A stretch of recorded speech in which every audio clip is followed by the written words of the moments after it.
कुरान पाक ला करके जुनैद बगदादी के सामने रखा और कहा, जुनैद क्या ये मेरे नबी की तस्वीर नहीं है?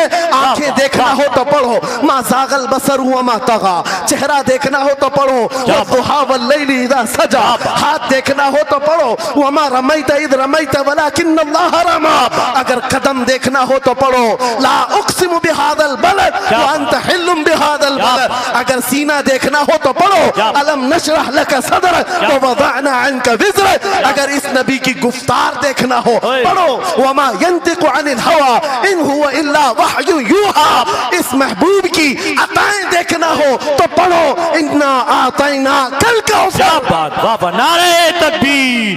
अगर पढ़ना है तो कंजुल ईमान से पढ़ा करो। जहां बरेली का इमाम ये भी बताएगा, कुरान पढ़ने वाला अपने नबी को ये नहीं कहेगा मेरा नबी मेरे जैसा था या उसका इल्म ऐसा था वैसा था, बल्कि बरेली का इमाम बताएगा कुरान पढ़ने वाला अपने नबी को यूं कहेगा, सरवर कहूं के मालिक को मौला कहूं तुझे, बागे खलील का गुले ज़ैबा कहूं तुझे, तेरे तो वस्फ़ ऐब तनाही से हैं बरी, हैरान हूं मेरे शाह मैं क्या क्या कहूं तुझे, लेकिन रज़ा ने खत्म सुखन इस पे कर दिया, खालिक का बंदा खल्क का आका कहूं।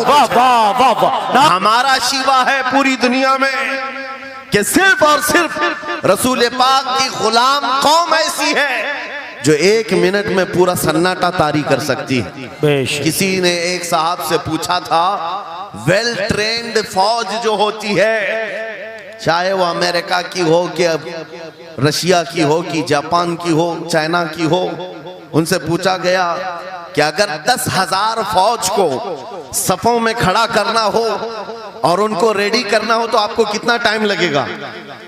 किसी के बारे में कहा कि अमेरिकी फौज के लिए हमें 4 घंटे लग जाएंगे, हम तरतीब दे देंगे।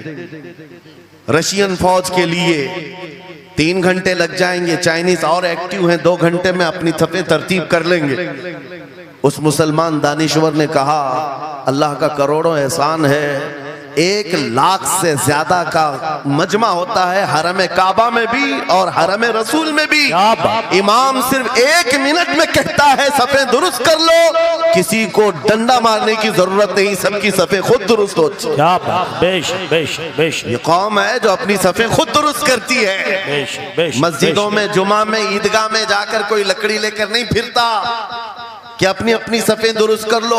हर एक को इतना शऊर है कि अपनी सफ़ें कैसे दुरुस्त की जाती है। जब आपको अल्लाह ताला ने ये नेमत अता की है, मस्जिदों में सफ़ें दुरुस्त कर सकते हैं 1 मिनट के अंदर, ईदगाह में 1 मिनट में हमारी सब दुरुस्त हो सकती है। ऐ नौजवानों, दुनिया को ये बताओ, सिर्फ मस्जिद और ईदगाह नहीं, दुनिया के हर मैदान में हम अपनी सफ़ें दुरुस्त कर सकते हैं। सुभान अल्लाह। हर मैदान में हमारी सब दुरुस्त हो सकती है। ये अल्लाह की तरफ से दी हुई बहुत बड़ी नेमत है। बस अब मजमा जो खामोश है और मुतवज्जे है, अब मेरी बात को आगे मैं बढ़ाता हूँ, तवज्जो से सुने। कुरानी उलूम के मुताल्लिक आपके सामने चंद बातें रखूंगा, इसलिए कि मुझे कहा गया बड़ा पढ़ा लिखा मजमा है और मुसलमान के लिए पढ़ा लिखा होना बहुत लाजिम है, इसलिए कि जिहालत इस्लाम का अपोजिट है। जिहालत इस्लाम का अपोजिट है। आपको एक बात मैं बताऊं, जब भी कहा जाता है दौरे इस्लाम, यानी हुजूर सल्लल्लाहु अलैहि वसल्लम की आमद के बाद के हालात को दौरे इस्लाम कहते हैं, उससे पहले वाले जमाने को दौरे जिहालत कहते हैं। जबकि इस्लाम का अपोजिट तो कुफ्र होना चाहिए, कुफ्र होना चाहिए। ये दौरे इस्लाम है और इससे पहले दौरे कुफ्र था। नहीं, दौरे इस्लाम से पहले वाले दौर को दौरे जिहालत कहते हैं, इसलिए कि बताना है इस्लाम और जिहालत दो अपोजिट चीजें हैं, दो अपोजिट चीजें हैं। जाहिल हो और मुसलमान हो उसे ज़ेब नहीं देता। जिस कौम पर आने वाली किताब हिदायत का पहला लफ्ज इक़रा से शुरू होता है, इक़रा बिस्मि रब्बिकल्लज़ी खलक़, कुरान का पहला लफ्ज जो आया है वो किस नाम से आया?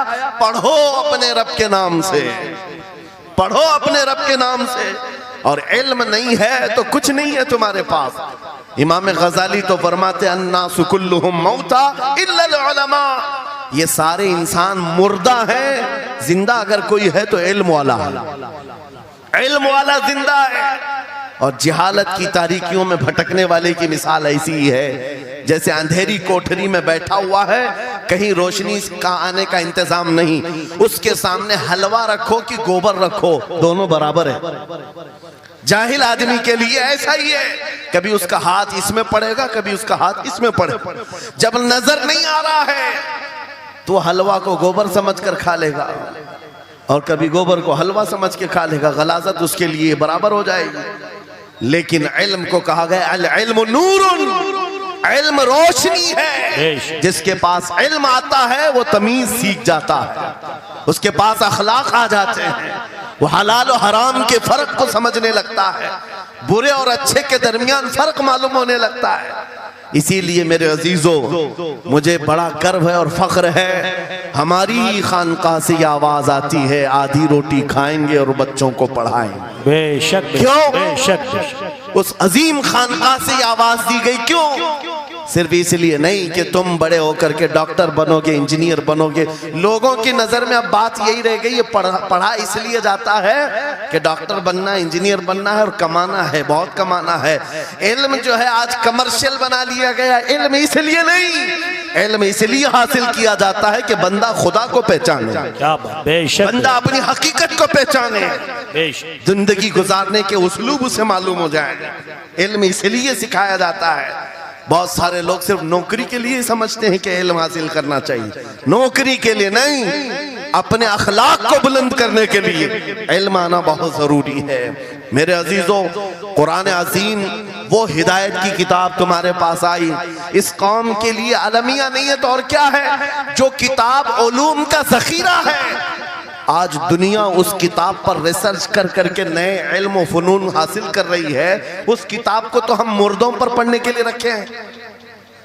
वो कुरान अज़ीम जो हिदायत की किताब और सारे उलूम का सर चश्मा है, उस किताब को कहां पढ़ते हैं? मैयतों पर। किसी का इंतकाल हो गया तो तीजे में पढ़ेंगे, चहलुम में पढ़ेंगे, 9वें में 20वें में पढ़ेंगे। वो ईसाले सवाब के लिए सिर्फ रखा गया। और उससे थोड़ा आगे बढ़ गए तो कसम खाने के लिए कुरान। आओ चलो हम कसम खाते कुरान पे हाथ रख करके, कुरान पे हाथ रख के। मियाँ क्या कुरान कसम खाने की किताब है? कुरान की वो आयत मैंने सबसे पहले पढ़ी, अल्लाह फरमाता ज़ालिकल किताबु ला रैब फीही, ये वो किताब है जिसमें शक की गुंजाइश नहीं, और ये हिदायत है परहेजगारों के लिए। और कुरान में 3 जगह ये लफ्ज आया है, हुदल लिन्नास, हुदल लिल मुमिनीन, हुदल लिल मुत्तकीन। ये सारे इंसानों के लिए भी हिदायत है, ये सारे ईमान वालों के लिए भी हिदायत है और परहेजगारों के लिए भी हिदायत है। सब हिदायत अलग अलग अंदाज से हासिल करते हैं। बारिश एक ही है बरसने वाली, जमीनें अलग अलग हैं। बहुत नरम जमीन हो तो वो जमीन बारिश से फायदा ज्यादा उठाती है, और थोड़ी सी ओबड़ खाबड़ जमीन हो